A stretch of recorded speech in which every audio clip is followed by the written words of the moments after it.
I gotta say this to my white friends. Don't ever be afraid for somebody to call you racist. If it's racist for you to support a president that makes sure we have the lowest black unemployment, to make sure black babies ain't being killed, to make sure there's money invested in our community, well, tell them you're the best racist ever. I mean, and somebody, please do me a favor. Can somebody tell Donald Trump how to be a racist? Because he's not doing a good job. Yo, Black Lives Matter! Actually, all lives matter. That's racist. Black Lives Matter! 1 day later. That's racist. All lives matter! There's $24 billion here and there, $500 million there. Some people want to be paid back, and members of the public are wondering, why are we suffering when you have all of this vast wealth? Those are legitimate concerns. Well, I think you're right about reparations in terms of if people want it, though, what they need to do is you always need to go back to the beginning of a supply chain. Where was the beginning of the supply chain? That was in Africa. And when... Ooh, that was an... Okay. You study today's black culture is trash. Ain't nothing positive about black culture. We're not highlighting spelling bee winners. We don't talk about the newest black business that's doing good. When you go on social media, you look at some of the most trending videos and trending topics. It ain't black empowerment. It ain't uplifting black people. When you look at our movies, we ain't got no black heroes. Black culture has black propaganda. Hitler used propaganda to get the Germans to turn on the Jews. We use propaganda for our culture. We propagate pimps, gangsters, killers, womanizers, robbers, deceit, being unfaithful. We got some propaganda, homie, that's brainwashing. I am a pastor. I'm a man of faith. I have a profound reverence for life. Well, I want to save your life. I have to respond to this very quick because he told me Black Lives Matter. And if you think about it, Senator, in Atlanta, Georgia, there's more black baby that is aborted than anything. So if Black Lives Matter, why are you not protecting those babies? And instead of aborting those babies, why are you not baptizing those babies?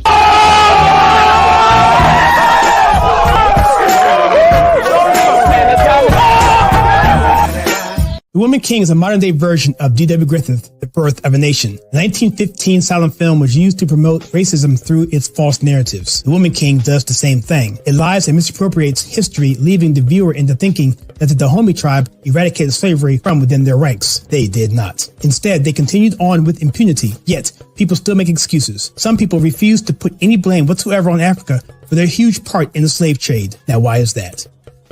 Black Lives Matter! Oh, did you see the new Candace Owens film on BLM? Nah, man, you a sellout. Oh, you mean BLM raising nearly $80 million, but almost zero money going to the black community? Building several lavish multi-million-dollar properties in affluent all-white neighborhoods and investing $32 million in Wall Street? You mean that kind of a sellout? Oh, man, Black Lives Matter! Despite Roots' claim that during the heyday of the massive slave trade from West Africa to America, a white man was more likely to develop malaria in Africa than catch slaves. The average life expectancy of a white male in sub-Saharan Africa's interior at the time was less than a year. Men from Europe or the Western Hemisphere arrived on Africa's coast, bought slaves, and fled as quickly as they could. For the slave trade to be possible, they needed massive help from Africans. Because we do not want to be numbers, we will defend the value of the human being. Every single human being, because each of us has unique genetic code that is unrepeatable. And like it or not, that is sacred. We will defend it. We will defend God, country, and family. For those things that disgust people so much, we will do it to defend our freedom. Because we will never be slaves and simple consumers at the mercy of financial speculators.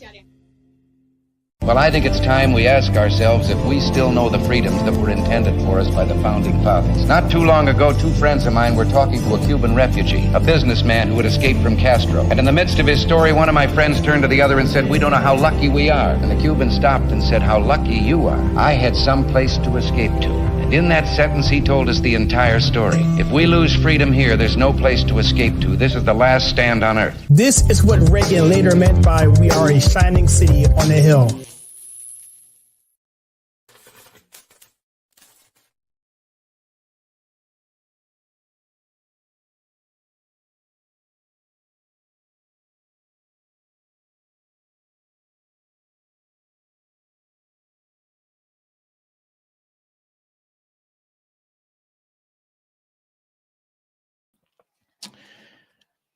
Hello, everybody. Welcome to that live Friday night show. And I have a comment here with Kira Bowlby below. And she is typically and normally actually on these shows with us. But I did this at such a last minute. I didn't think it was appropriate to really bring her on. But Kira, if you want to come on, I can send you the invite if you'd like to come on and talk about this. Everybody, thank you for hanging out with us today. I have been having some serious technical difficulties today, and I suspect I'm going to have to move to a separate camera here simply because I am going to be kicked off of one particular camera, and I'm going to have to go to the other until I can fix it. So I don't know what's going on with my computer. It's been doing this for the past 2 hours, and I can't figure it out. So that being said, we will work through this, and we will see if we can get this to be a quality show. And so what I want to do today is essentially talk about what's happening with this country right now. As we all know, President Trump has been under a lot of persecution, to say the least. I mean, if you really want to think about it, he's been having persecution from the very beginning, even when he was actually inaugurated, because that was from the very beginning, and it's only gotten worse. 2 impeachments, and then now indictments, and we're seeing a 2-tier justice system, and it's really something. Okay, well, I'll send you a link, Kira, right now. Tell you what, I'll send you one on Instagram, and if you want to hang out with me, that would be great. Let me hide that, and I'm going to send it to you right now while I finish this particular segment. So let me find the invite here. In fact, Kira, if I mess up on this live stream, you may have to take over because I'm having some serious issues today, and I can't get around it. I thought about even canceling the live stream. But anyway, so just right now, if you guys want to type #USA, we're going to have a couple of drawings, maybe 3. I'll talk about that in a minute here. But getting back to President Trump here, I want to just talk about him because right now we're at a crisis situation. And what I've noticed is that every 80 or so years, we're seeing a crisis with this country of epic proportions. And so what I want to do is I have 3 particular examples in history where if certain things had gone wrong, we wouldn't be here to begin with, or this country would be a lot different, split up, who knows? And as I get into this, I'm going to give you 3 scenarios. Essentially, it's going to be the Battle of Trenton, which is what George Washington did on Christmas Day, 1776, where he actually crossed the Delaware River and invaded a massive army, the Hessians, and he actually ended up defeating them. But had that battle gone awry, we probably would not have been a country, or at least not a country like we have now. The second segment we're going to talk about the Battle of Gettysburg, one that I'm very, very familiar with. I give battlefield tours in Pennsylvania for that. That's obviously a major deal, and that could have gone south in many different ways. Then we'll cover the Battle of Midway, and we'll cover the Battle of D-Day, or the Normandy invasion, which we just celebrated the 80-year anniversary of that yesterday. And what I'm going to do for each segment is I'm going to read a dramatic narrative, because some people here may not have the historical knowledge of this, and they may not know the context. And so I wrote up basically a short paragraph giving a historical dramatic scene that's being played out. And from there, I'll talk about that, and then we'll break down the various challenges that we had on those particular battles. And then I have a list of what ifs of what would have happened had certain things not gone right, and what would have been the scenarios of a loss at Gettysburg, a loss at Trenton, a loss at Midway or at D-Day. What would the world look like, and what are the impacts of those potential defeats if they have happened? And the reason why I want to bring this up, guys, is because I want to instill some sort of hope in this country and where we are heading. Because right now it seems really, really bleak with what this country is going through. We're seeing a tier of oligarchs, elitists against the regular person, the regular Joe. No pun intended there. But that's what we're seeing. We're seeing the elites versus the non-elites, and we're not seeing so much a horizontal type of disparity like left versus right, or Democrat versus Republican, or conservative versus progressive, or liberal, or commie.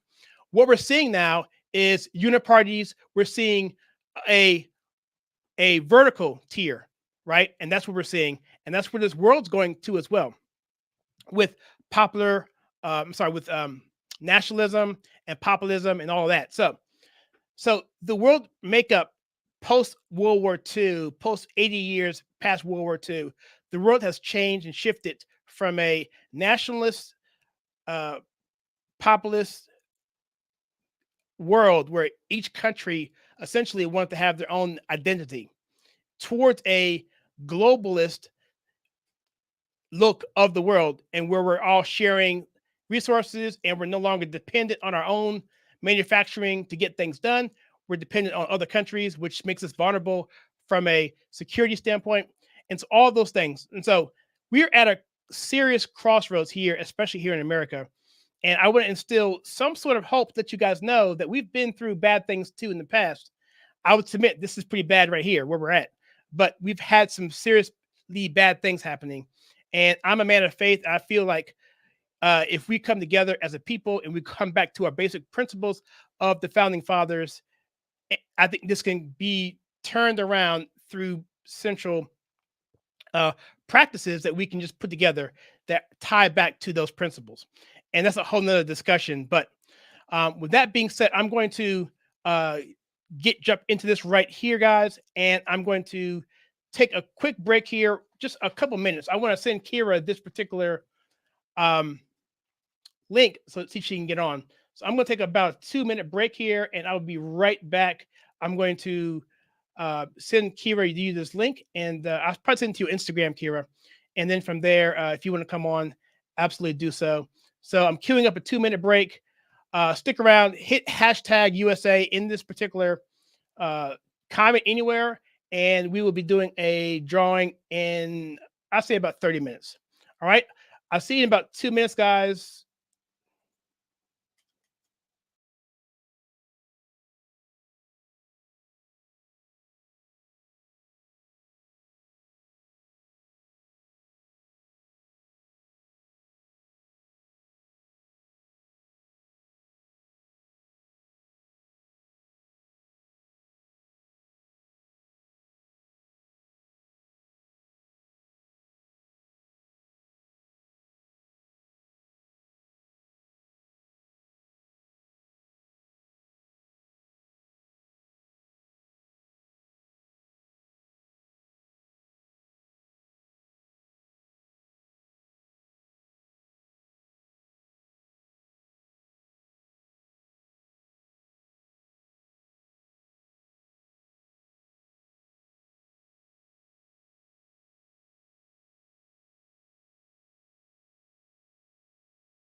All right, we are back, and I see Kira is queued up here.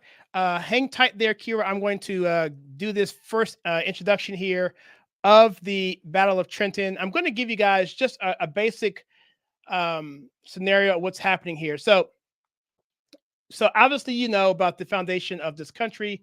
If you don't, essentially King George III was essentially being tyrannical. He was trying to raise money from wars he had with France, and so he was punitively punishing the colonists, the 13 colonies, with taxes, which some people would say weren't excessive, but the founders were like, look, it's not the taxes per se, it's other things that you were doing to us that we don't like other things. Because if you look at the Declaration of Independence, there's like 13 or 14 or 15 things in there, maybe more than that, maybe 30, I forget, of grievances against the king. Taxes were just one of them. A lot of corruption, all that kind of stuff too was a problem. So anyway, so the point is the Americans revolted and George Washington became the commander in chief. And so in this first year of this particular war, which was started roughly around 1775, give or take some skirmishes, but 1776 was actually when America was founded. From there, it just became a nightmare for George Washington. He almost was annihilated at the Battle of Brooklyn. I did a live stream on that guy, and he barely escaped. His Colonel Glover got some boats and got him out of there, retreated. So now we're in a situation where at the end of the year, 1776, his army, his Continental Army, is down to about 2,400 functioning people to fight, 2,400 people. And they have a situation where their actual enlistments are actually going to expire on January 1, 1777. So it's a desperate time. It's about to be over. King George basically said, if you guys are captured, or if you are treasonous, like the founding fathers were, then he was going to basically draw and quarter you, burn your entrails, and hang you, and then ride you around the town square of London. So George Washington and all the founding fathers would have been executed publicly, and it would have been worse from there. So it was a bad time for the founders. So here's the story I want to share with you right here, based on that. So on a frigid Christmas night in 1776, the fate of American Revolution hung by a thread. General George Washington, leading a weary and demoralized Continental Army, embarked on a perilous crossing of the Delaware River. The mission, a surprise attack on the Hessian forces in Trenton. The stakes were immense. Had Washington's inexperience, the brutal weather, intelligence failures, desertions, or the arrival of the British reinforcements thwarted his daring assault, the revolution might have ended that very night. Imagine a world where Washington and the Continental Congress were captured and executed. America as we know it would never have been formed. That being said, I'm going to bring Kira Bowlby in here. She's a co-host on this program, and let's see how she is doing today. Kira, how are you? Good. How are you? I am pretty well. I'm doing an ambitious live stream by myself here, so I'm glad you're here to kind of navigate some of this. I'll try my best. I know you have no idea what we're talking about. We didn't prep for this. Typically, when you come on, we basically have like a week of stuff. I give you stuff, on the back end to read over, look over. So you're totally at a disadvantage here. So if you could at least tell me what your thoughts are of, the founding fathers in that first year. And it wasn't just the men. I mean, there were women actively involved in this too. I mean, behind the scenes, and some were pretty much in front, like, Dolly Madison was later, but John Adams' wife, Abigail, and many others as well, Betsy Ross and many others were involved. So Kira, what's your thoughts when you hear about this whole time of our country and the things they had to go through to get us where we are now? Well, I think we have some pretty amazing founding fathers. I'm very grateful for them. I actually recently just took an American history class in college, and it was very interesting because I went to a Christian university, so they taught us a non-woke version of American history. And it was really cool to learn about the founding fathers and how they would have been hung if the American Revolution didn't turn out as well as we hoped. So, yeah, very interesting. Yeah, I mean, I think they said they were going to hang them, draw and quarter them, pull their entrails out, and burn them.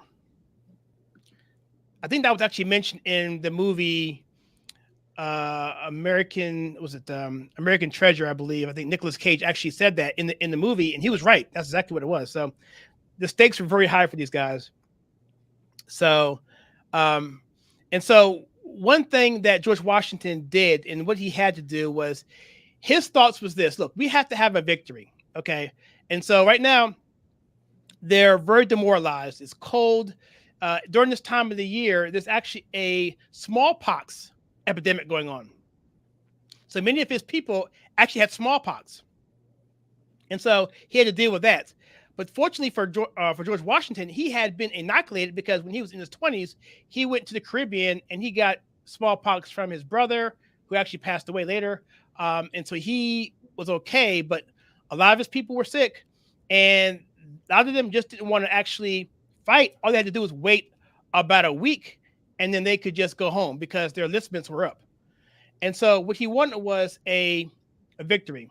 And across the water, there was the Hessians. They were German mercenaries, paid for hire. The most sound, disciplined, feared warriors in Europe. Okay, and these guys had met them before at Brooklyn, I believe, and took no prisoners, killed their surrenderies, and didn't have any kind of mercy towards them. So the Continental Army was very, very scared. And so the thought was, George Washington was that I'm going to attack on Christmas Day because they're going to celebrate, and we're going to go across this frozen river almost, and actually happen to get there at nightfall and then attack them at night. But in reality, the crossing took so long, they actually had to attack at about 9 o'clock in the morning, and it was broad daylight. So, Kira, what did you guys talk about? Did you guys talk about at all the crossing at all, or in terms of just the ramifications of this particular battle, how it helped us move forward? Because without this battle, I don't think we have a country. Yeah, so it's actually very interesting because my American history teacher is British.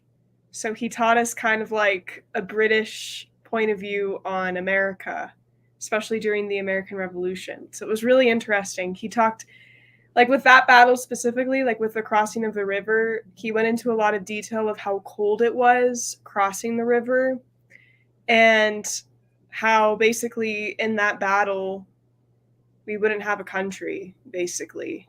So it was very interesting. Yeah, I have here that the weather on the night of December 25th was severe with a winter storm bringing snow, sleet, and high winds. In fact, I have a video. I'm going to play that if I can pull it up here. It's just a clip of various things I pulled together online to make this live stream a little bit more interesting. So let me see if I can find this here. And as I'm talking, I'll let you see this. Here we go here. Hopefully my PC won't crash. Probably will. We shall see. All right. So as I'm talking, so the night of December 25th was severe with winter storm, bringing snow, sleet, and high winds. If the weather had worsened, or if the river had iced over or had been too thick, the crossing might have been impossible, leading to a cancellation of the attack.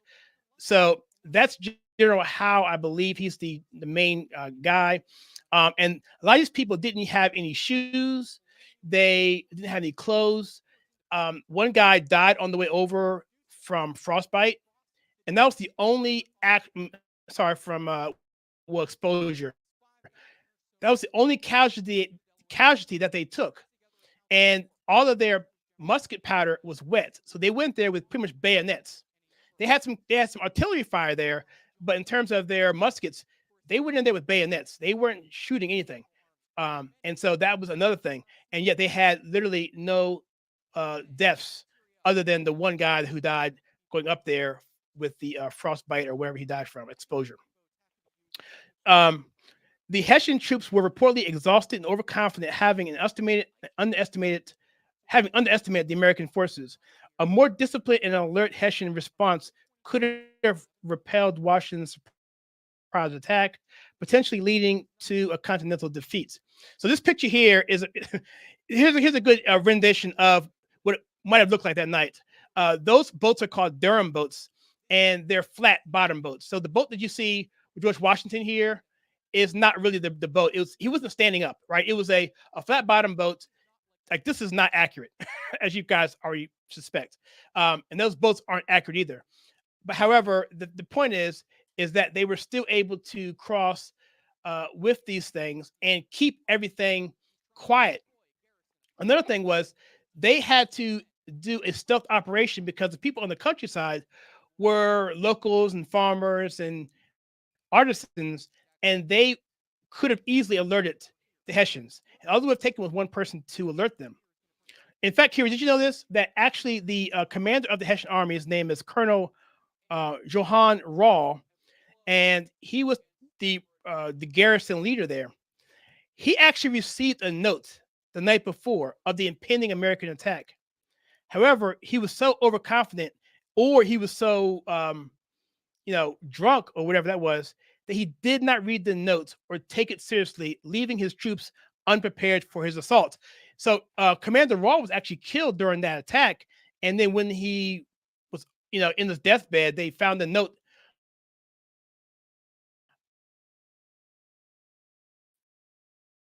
saying, yeah, watch out for these guys. They're going to play and alerts. Can you hear me now? But they just didn't take action because they were overconfident. Yeah, I had to switch cameras. Did you hear me there on that? I could hear you, but you were like a little robotic. I said I may just stay on this camera right here. I may just stay right here because otherwise it may be just a problem all night. But did you hear the situation with the Hessian garrison leader Rahl having the note, or he was actually being warned ahead of time about the attack? Did you know that he didn't even look at that note? I didn't even know that. Wow, that's crazy. Yeah, that to me, see, and here's the thing that I really am fascinated about, Kira, is the fact that any one of these things on this list that I have like 9 of them. If any one of these had gone the different way, we don't have a country. So listen to this. The timing of the attack was critical. The Continental Army's enlistments were due to expire at the end of the year. I mentioned that already. And many soldiers were planning to leave. A delay or failure of Trenton would have resulted in a mass desertion of troops, severely weakening Washington's forces. One thing Washington learned early on about this particular combat was that if he stood and fought head-to-head with the British Army, and Navy for that matter, who was the most advanced, they're one of the best military forces on the planet. I guess the French would be as well, but the British were probably the best military force on the planet. Had he gone head-to-head with those guys, he knew that he would lose his army. So it was important for him to keep his army together.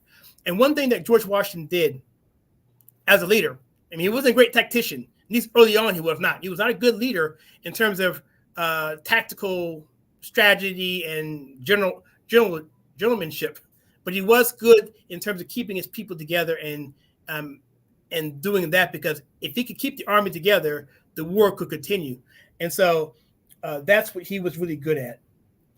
I'll say this here. He said that there was a coordination of multiple attacks too, because Washington planned a 3-pronged attack with forces that led by John Cadwalader and James Ewing. He meant to cross the river at 2 different locations to support the main assault. Cadwalader and Ewing's forces were unable to cross due to ice and weather, leaving George Washington's force isolated. If the main assault had not been dealt with, if the main assault had met with stronger resistance, the lack of reinforcements could have led to a devastating defeat. So he had three-pronged army, and only one of them was able to get through and fight. Wow. How crazy is that? That's crazy. So I think what I'm going to do now, I'll probably read one more of these, and then I'm going to get back my camera here, and then I'm going to do a drawing.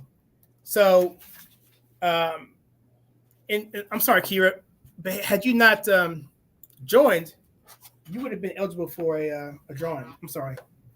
It's okay. What's the drawing for? Oh, that's good. Yeah, it's really good. I should tell you that. So I just found this. So the first one is going to be, let me move this here. It's a Declaration of Independence. It's a book. It's also got some short biographies of Thomas Jefferson. Wow. So, yeah. And the other one, if people don't want that, is a coloring book. USA, States of America, amazing coloring book. All 50 states, capitals, and all that stuff. So nice. You can pick anyone you want.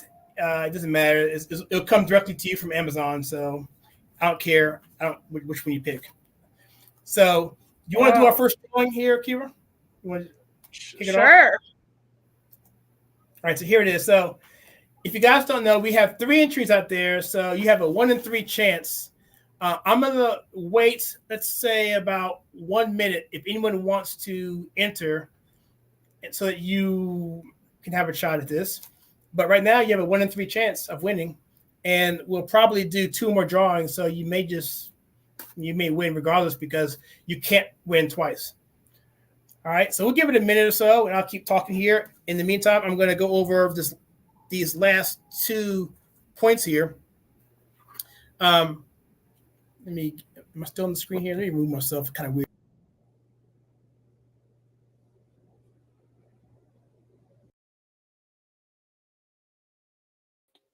There I am. I'm back. Can you hear me? Can you hear me?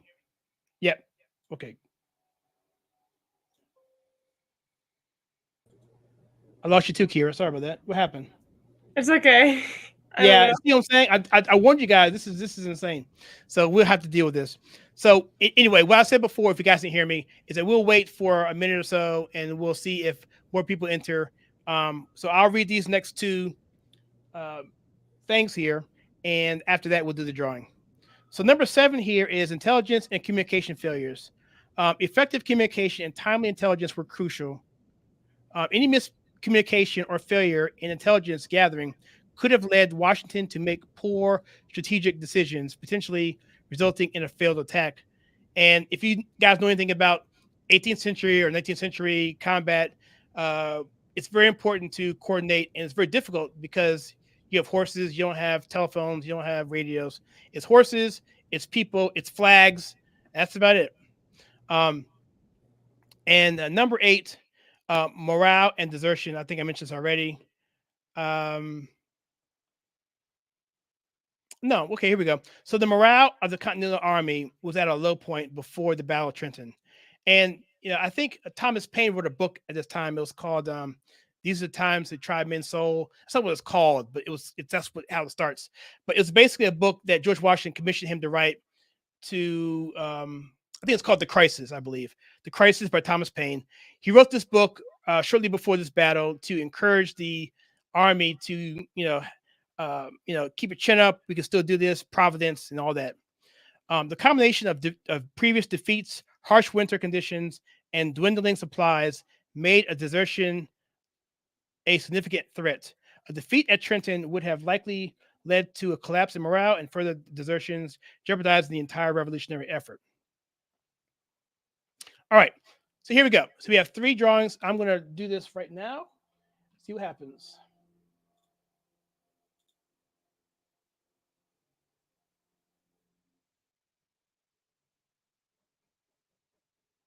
Exciting. All right. So our guy 936, you are the winner. What we'll do is, what you can do is email me at info@theconservativetake.com, or I don't want you to put your personal information into the chat, so don't do that. But yeah, info@theconservativetake.com. I'll put it up on the screen a little bit later, and you can email me that, and I will get your information, and we'll send that out to you tomorrow, probably. So, Kira, what do you think about that? Kind of cool, right? Great idea. Giveaways. Wow. Yeah. And unfortunately, you're ineligible. I know. Okay. So let's jump out here a little bit since I have you on here. Let's celebrate a little bit what's going on with you, because you've been through a few things here in the past few years. Can you tell us where you've been the past year or so, and what's been going on with you, and anything? I know what it is, but I want the audience to hear from you directly. Yeah, I graduated from university like 3 weeks ago, so I'm all done with school. That is awesome. Yeah, that is awesome. So I'm all done. So we'll see what happens. I'm like doing a little job search right now, trying to find a job, but we'll see what happens. I'm also taking the Foreign Service Officer assessment, so I'm studying for that. So we will see how that goes. So, so what was your experience like there at college? I mean, I could tell you my experience, which is unique to each person. I thought it was really impactful in my life. I mean, I know you just removed 3 weeks from that, so it's kind of hard to reflect, I would imagine. But have you thought about your time there and how it's changed you and what you've learned in terms of just worldview and spirituality as well, since it's a Christian college? Yeah, so I attended a pretty secular university for 2 years, and then I transferred to my Christian university for the last 2 years of my university experience. And honestly, I experienced a lot of things. My professors were very chill, allowed all viewpoints to be addressed. It's a campus of different perspectives, so it's not just like a super conservative campus. There are liberals that attend the campus, and it really just also addresses like freedom of speech. Everyone has their right to freedom of speech on campus. You're not going to be graded differently because of your views.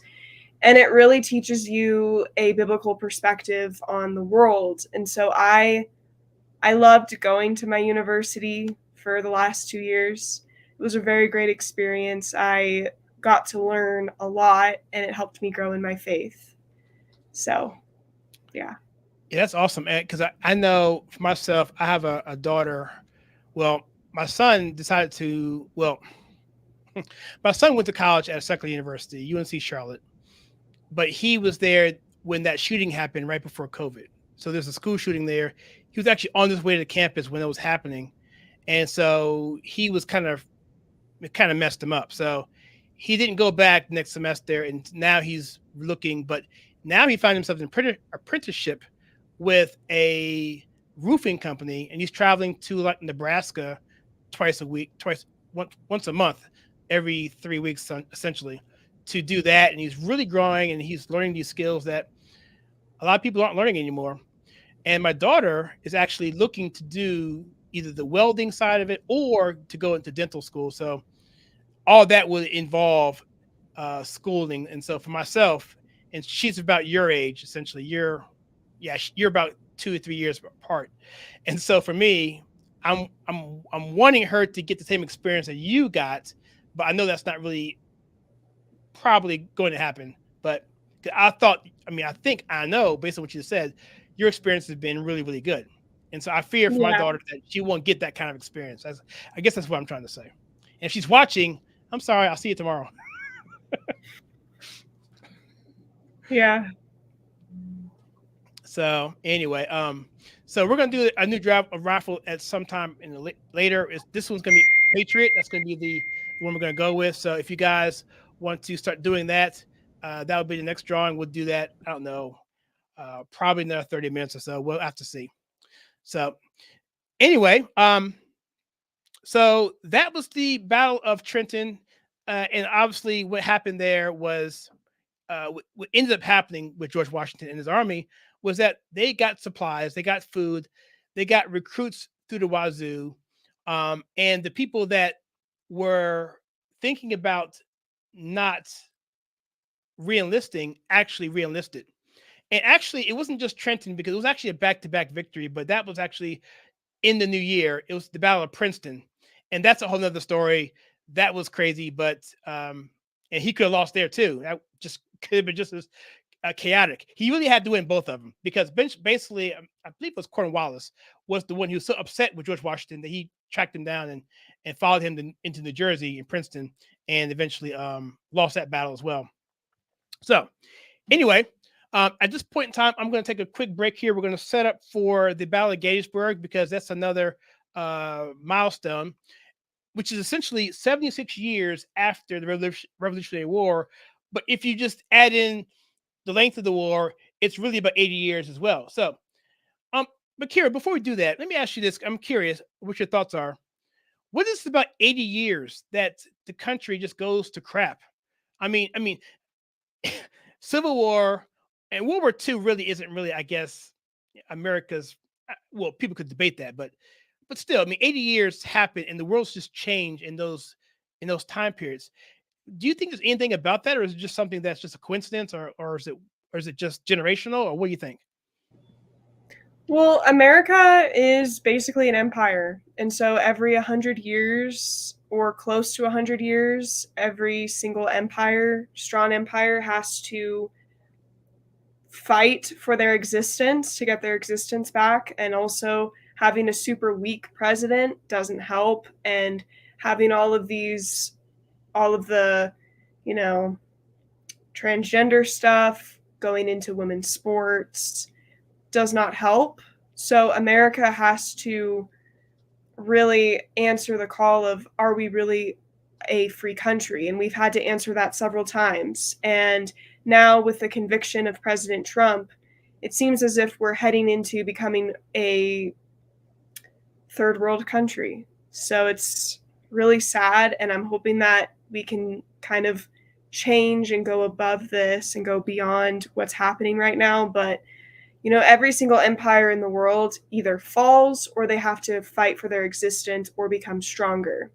So, yeah, I honestly don't think it's a coincidence. I think if you read history, that's what it shows us. And so America has to keep fighting for our existence, and we have to keep fighting to become the most powerful country again.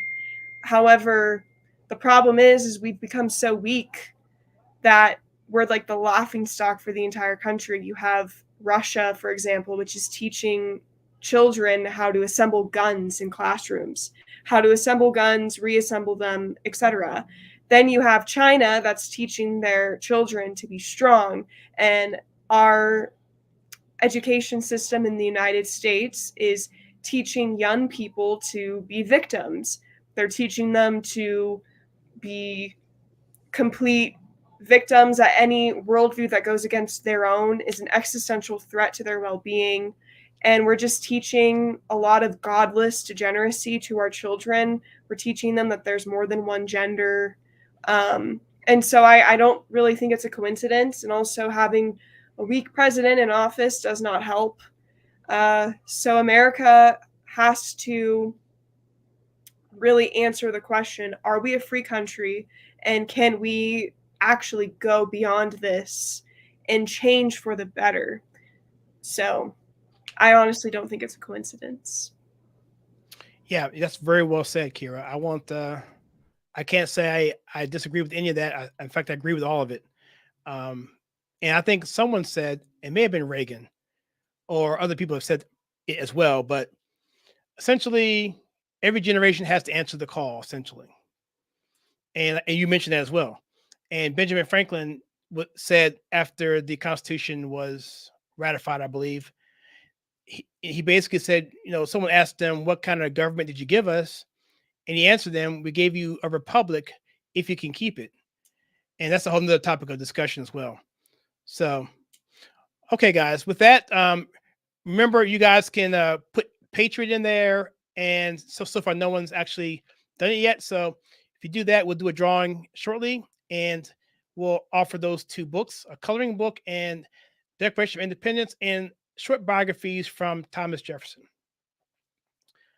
All right, so take a quick break, and we'll be back in let's take about a 3-minute break, and I'll see you guys on the other side.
Hello, everybody. We're back. And so we're going to talk about now the Battle of Gettysburg. And this is something that I'm very, very familiar with. I don't even need notes on this one.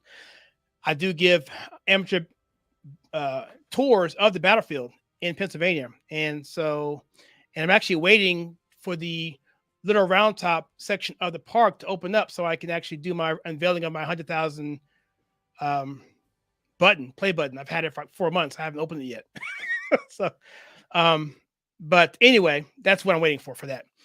So, Kira, you've been to DC a couple times, and so do you get a chance to get up to Gettysburg?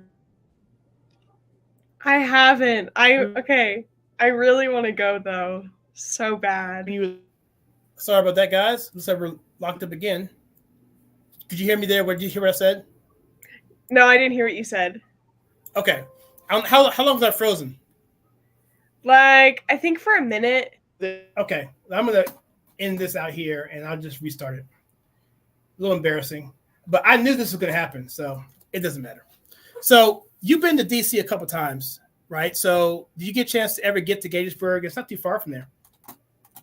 I have never been to Gettysburg, and I really want to go. I want to go so bad. So, so the March for Life is, well, actually, if you do go, that's in January. That's cold, man, in Pennsylvania. Yeah.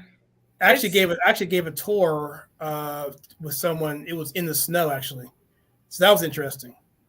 Wow.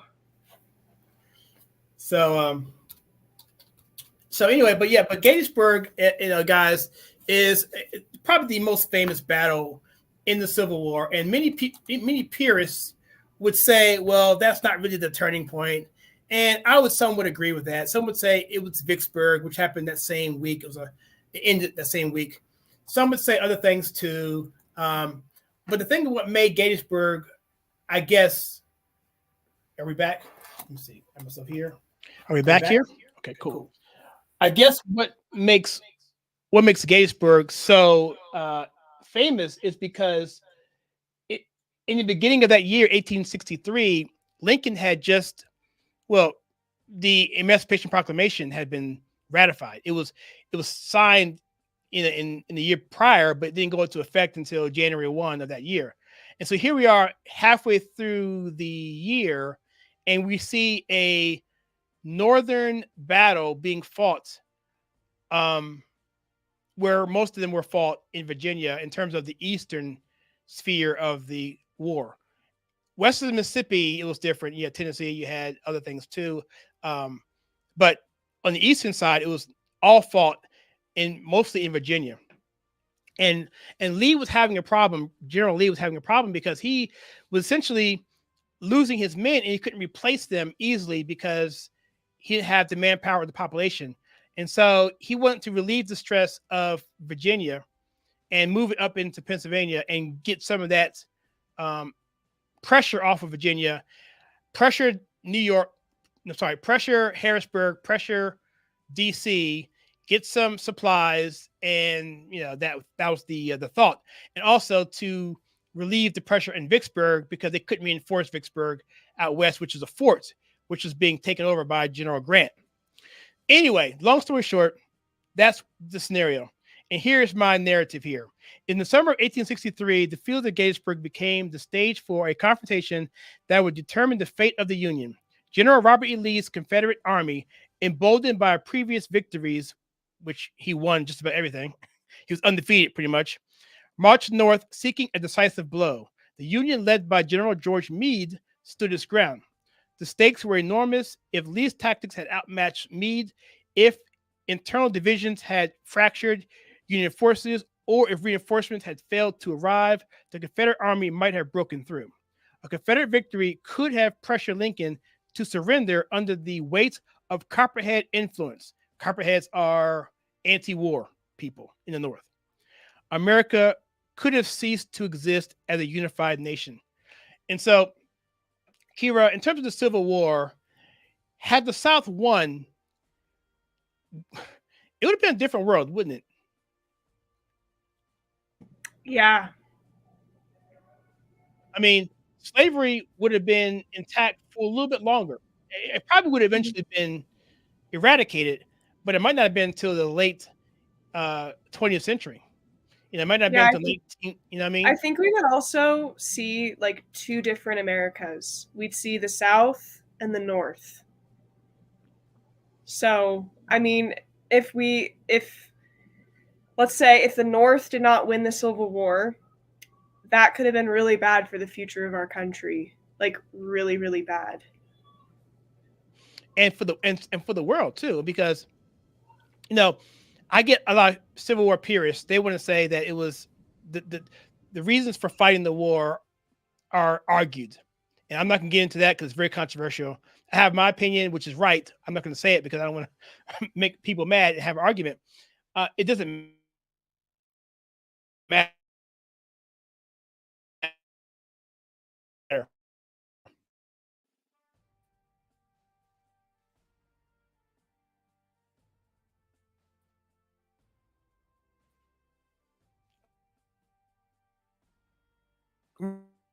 Really, at the end of the day,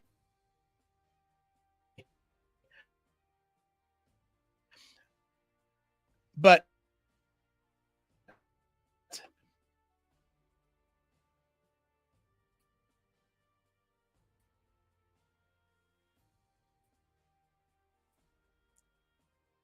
one thing people.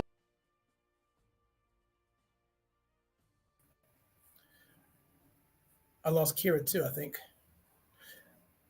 All right, so I lost Kira too, looks like. Hopefully you can get back on, Kira. I'm sorry about that. But one of the things that was happening was that people were trying their best to preserve what the founding fathers had put in place, and that was union. And that was what was driving everyone. They thought that if at some point in time this country ceased to exist, then all hope of civilization around the world would also cease to exist.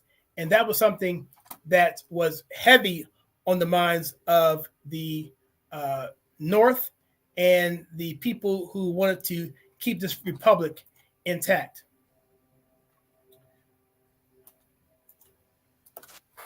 So I'm back again. Hopefully Kira can get back on. And so what I'm going to do here is talk about essentially some of the things that could have happened had the North, if things had just gone poorly. So there was a general by the name of General Ewell, and there was a situation on the first day battle of this particular battle there was some high ground on the North and the South on the Union side. And what the goal was on the first day was to gain some of that high ground. One was called Culp's Hill, or Cemetery Hill, or to the south, it would have been Little Round Top. And those are the two flanks of the Northern Army. And so at the time, the goal was to capture those heights. And if you can capture those heights, then you can put cannon fire on those particular positions. And then you can actually shoot down the line and run them off the field and pretty much have no deterrence to go directly to DC and threaten the nation's capital. And so that was the thought. So if Gettysburg would have been lost, then essentially it would have been a clean road to Washington, DC, and they could have actually threatened the city, sieged it possibly. I doubt they could have done it because Washington, D.C. was very well fortified. But in terms of a political narrative and a political optics, it could have been a situation where Lincoln would be pressured to actually give terms for surrender. And then that would have been two countries. And so that was a strong possibility. So let me play this file, this particular video here, and as I go through these scenarios.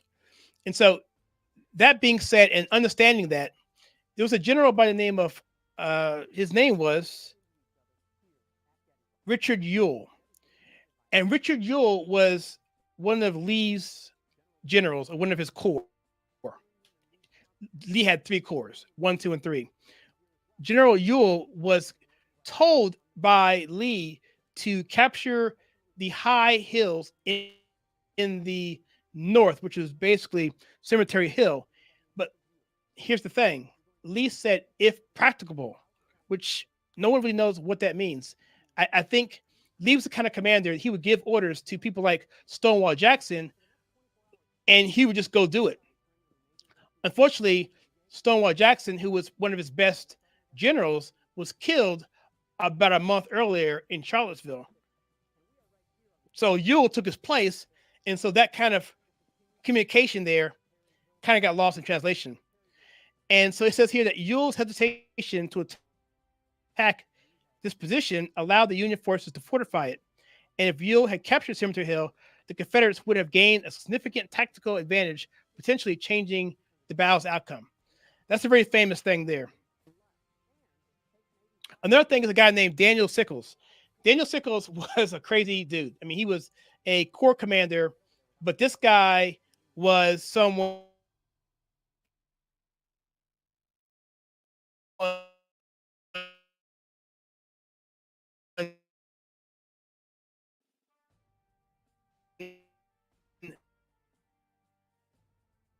okay. You know what, guys? I may have to just end this live stream because this is not being really good. So I feel like I am talking and I'm not being able to communicate this to everybody in a good fashion because I keep having these problems. So what I think I'm going to do, instead of continuing on and having these issues technically, I think what I'm going to do is I'm going to stand this camera right here, and I'm going to just talk about Gettysburg, and I will probably end the live stream simply because I just can't continue doing this, and it's unfair to you guys. I want to have a quality show, and I will do the whole thing again. We'll bring Kiva back and maybe do something similar or take it off from here and get into D-Day and Midway. But guys, this is just unacceptable. I thought I could do it, but I can't. So anyway, I will do one more live stream. One more. Do we have anybody who's actually? So there's no one doing the giveaway. So what I'm going to do here, guys, I'm going to continue on with Gettysburg right here. I'm not going to do anything else, and then I'm going to call it a wrap for the day. And I apologize for this, but it is what it is, and I just don't know why my particular computer is not acting up or acting the way it should be acting. But anyway, Daniel Sickles was a commander in the Union Army. He was a colorful guy. He was a member of the Tammany Hall political party up in New York. Very shady guy. He got off on a sanity plea after killing Francis Scott Key's son downtown, right in front of the White House, really. And so that being said, he had ideas of becoming president of the United States, but he couldn't do it after that because his name was mud. And so, but he got a chance to get back into the limelight by raising an army or raising a corps for the Civil War. So Daniel Sickles had the kind of mindset that he marched by his own drum. And so what he did on the second day, Gettysburg lasted 3 days, July 1, 2, and 3 of 1863. What he decided to do on July 2nd was to move his army on the southern portion of the battlefield and move it about, I don't remember how long it was. It's a good distance north into something called the Peach Orchard, and coming down to the left flank of the something place called Devil's Den. So he put his troops out in the middle of nowhere in what they call a salient, which is essentially an area that can be attacked from all angles. It was a very bad position, but he went out there because he thought it was higher ground, because in other battles he had been in lower ground and he wanted to be at a higher elevation. Not knowing the whole scope of the battle, he was in a bad spot. He left the high ground behind him, which is called Little Round Top. And if you guys saw the movie Gettysburg, you will see there's a scene in there, Colonel Lawrence Chamberlain, which is played by, his name escapes me now, but his character, Jeff Daniels, had that big scene in there where they're fighting to keep this hill, keep it from being taken, because that's the furthest left flank of the Union Army. Had that particular flank fallen, then the entire hill would have fallen, and then it would have been, an overrun, and potentially the battle could have been lost right then. Now, on either side of that particular hill, there were two fights. The movie didn't show both sides of that. They just showed the western side. They didn't show the eastern side. A guy by the name of Patty O'Rourke led a bayonet charge across that hill as well. He was killed, but he was able to stop the Alabamians from coming over as well, or Michigan, maybe Michigan over there. Alabama was over at the other side, not Michigan. No, that's the north. You follow what I'm saying? Doesn't matter. But the point is, had Sickles not done that, then he probably, well, who knows what would happen. But he says here that this assailant that he set up, Daniel Sickles, exposed the Union line to a concentrated Confederate attack. And if the Confederates had exploited this mistake more effectively, they could have broken through the Union defenses and turned the tide of the battle. And so essentially, if people like Lawrence Chamberlain and Patty O'Rourke had not been successful on Little Round Top, then that would have been a loss for the Union.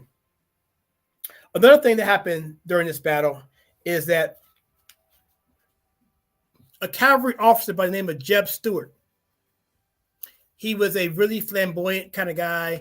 He was a very capable cavalry guy. And cavalry, I mean, he had horses. So this guy had horses that would go around the Union Army and let Lee know where all of his people were and where the movements were happening on the other side. He shielded the enemy from his army, but also let his army know where the bad guys were, in this case, the Union. The problem was Jeb Stuart wasn't there on the first and the second day of the battle because he got trapped behind enemy lines trying to do a recon mission because he had a situation where he actually lost or was embarrassed about a month earlier at a place called Brand New Station, where he felt he had to restore his honor and asked Lee to go around the Union Army to actually get supply wagons and do this, whatever, to get his honor back. The problem was when he did that, he was trapped. He couldn't get back, and Lee was traveling blind through the north, and that didn't have any way to communicate. And so here it says here that Confederate Cavalry Commander Jeb Stuart delayed arrival meant that Lee's lacked crucial intelligence information about Union positions and movements. Stuart's earlier presence could have provided Lee with this intelligence needed to make more informed decisions, potentially leading to a Confederate success. And I can go on here as well. There's tons more. I'm not going to do it. But I'll say essentially, in Gettysburg, there were tons of other cases here where if one thing had gone differently for Lee, he could have won that battle. And had he won that battle, he very easily could have won the war. And had he won the war, then obviously we would be a different country altogether. And so that's one thing that I think about a lot as I go up there, as I give tours and talk to people, they ask questions about it. And I watch documentaries on it. And I hear lectures on what would have happened had this happened, or what would happen had this happened.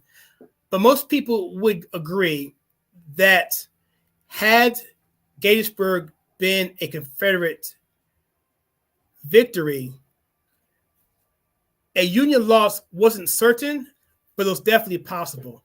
And had the Union victory actually happened, the war probably dragged on another 2 or 3 more years beyond 1865, in my opinion.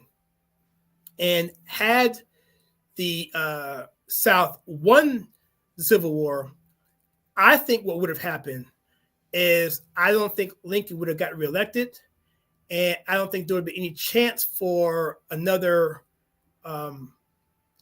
president to try to take back the South, because the person that ran against Lincoln was a guy by the name of George McClellan. He was a general for Lincoln, and Lincoln fired him twice, and he was a Southern sympathizer. But had Lincoln been able to maybe win re-election by some chance of a miracle, I think at some point in time before he got his term was up, I think he would have probably had an invasion of the South to try and get it back. I think he would have done that, or he would have tried to do that. Or maybe another president down the line would have done that. Or we would have had wars like we see in Europe. We may have seen Texas break off. We may have seen that happen. California, that may have been different countries altogether. The whole Missouri Compromise would have been threatened. The Kansas-Nebraska Act, all that stuff would have been thrown in the turmoil. Slavery would have continued to go on, and then it would have just been chaos. And I think the people who wanted to fight for Union at the very beginning, for the cause of Union, those guys would have seen their worst nightmares come true. So, okay, so with that, guys, I'm going to call it stop here, only because, like I said before, the technical difficulties were just overwhelming. I can't continue on here. I may have to take my PC and actually I may have to actually reboot it. I mean, not reboot it, but refresh it. Actually, just do a clean refresh and start over. So anyway, with that, I'm going to go through some of these comments here, and then I'm going to thank everyone who came on. Kira, of course, thank you for coming on. Let's get back together and let's continue on this discussion or another discussion. Mr. Nightmare 6116, are you R_guy936? Send me an email and I will send that out to you, or tell me which book you want and I'll send it out to you. Ben Barry, thank you so much for your comments here. America was the great human experiment. Now it's a choice between Trump or Biden. He says both are clowns. Yeah, that's the cynical route, I guess. Yeah, I wouldn't say Trump's a clown. I would say Trump is a personification of of America. I mean, at least in terms of a nationalist, populist style. People who don't like Trump typically don't like Trump because of his personality. If you don't like Trump because of his personality, then you would have hated someone like a Woodrow Wilson, or you would have hated a Lyndon B. Johnson, or you would have hated a Franklin Pierce, or you would have hated a Andrew Jackson, right? Because these guys were they were different kind of people. And so if you look at personalities, or take a Harry Truman, for example, who would have thought he'd become president? But if you look at his policies, I can't find anyone who can say that Trump's policies are a clown policy, because what he's done in terms of that is basically take and look at the positions that the average person in America, the average person, the people that the Democrat Party left high and dry, the blue collar so-called Rust Belt worker left them high and dry. And for the elitists on the coast, New York, California, Seattle, Boston, right? Those guys, DC, and left the common person by the wayside. And so Trump's policy was I'm going to take those people and bring them underneath my coalition. In 2016, Trump was able to, I believe it was, I'm not sure how many counties it was a lot of counties in the Midwest, where these counties had gone for Democrats going all the way back to Dukakis. And Trump flipped them all to break that so-called blue wall that Hillary Clinton wanted. And so a clown doesn't do that. And so that to me is just a cop out. It's cynical, and it doesn't stand its test. Now, if you want to look at it in terms of just his tweets, his personality, his skin tone, that's fine. But you have to also understand that if you look at the nature of our culture, that where the left gets away with everything, where the conservatives just take it, they don't do anything. They are total wimps. 100%. The Tea Party folded time and time again, and so no one was standing up for anybody. So Trump comes along and he does counter culture type stuff. He tells the press conference guys, "Okay, you're fake news." He comes out there guns blazing because he had to. He was in a scenario, in a society, in a culture that wasn't going to where civility wouldn't be taken. So he had to have those theatrics. He had to have those types of shticks, whatever, in terms of a performance, because that's what he had to do to win elections. And so that's what he had to do in this particular climate. Trump was built for this climate. And if you look at someone like a Ben Carson, who I love, could he pull that off? No, I don't think he could have, because the culture is so intense. You have to be strong as nails, tough as nails to be able to do it. So I would say that doesn't fall under the weight. Now, Biden being a clown, now there you go. Anyone who says you ain't black if you don't vote for me is obviously, that fits that bill. So I'll take exception to that. But I mean, that's your opinion. You're entitled to that. But that's totally fine. So anyway, guys, thank you so much. I am going to stop it here. RUGuy936, send me that email and I will send it out to you. Let me put it up on the screen one more time so you'll see it in case you didn't see it the first time. Where is that? Well, let me just put it in the comments real quickly here. Do I have it here? Yeah, right here. So right there, send it there. And if you don't see it, just go look at the This will be available after the fact. So just you can find it if you don't see it or you don't see this message. All right, everybody. Well, with that being said, thank you so much for hanging out with me today. Sorry for the technical difficulties. This is absolutely the worst setup I've had here so far. And I thought, again, that I could get through this, but I just can't. And it was literally crashing 2 hours prior to the live stream, and I just didn't know if I should cancel it before going into it. I thought I'd give it a shot, and obviously I was wrong. So that being said, guys, if you guys want to like and subscribe on this channel. We're about to hit 200,000 subscribers here at The Conservative Take, and I'm really happy about that. Here is our information here at the bottom here. We're on YouTube, True Social, Rumble, Locals on Facebook, and we are on Instagram as well. And here are our supporters who've been with us for many, many years. Thank you so much for your support over the years. I love you guys. And with that, I will see everybody in the next one.